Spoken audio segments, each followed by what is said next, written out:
Hello guys, another video, another laag na sab. So this video was taken last Sunday, and since nakuha na pud ni Himos ang iyang driver's license, maglaag na pud mi. Di aday mi karon sa North Drive located at Wano Avenue, Mandawi City, aron mo adto og mukaon sa dugay na mo nagi-crave. Ato mi sa kuan. Ready.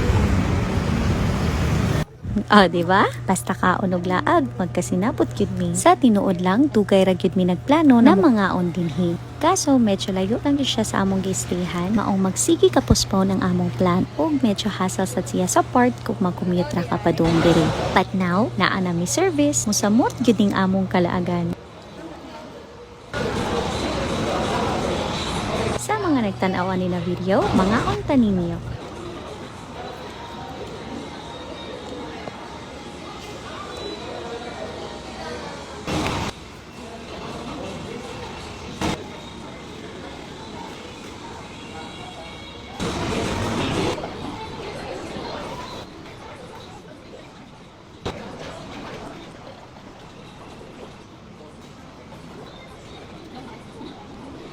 After day na mo pangaon, is nipadong na pud mi sa Gmall para unta maglakaw-lakaw ug magpahilis sa among kinaon. Kaso kay murag gibati naman gyud ko kakapoy tungod ka sakit akong tiil kay nag-heels man. Pagura nga no bitaw, tiis ganda pa more. Maong gadali-dali na magpangita og standbayan ani kay pili na gid kaya sa powers.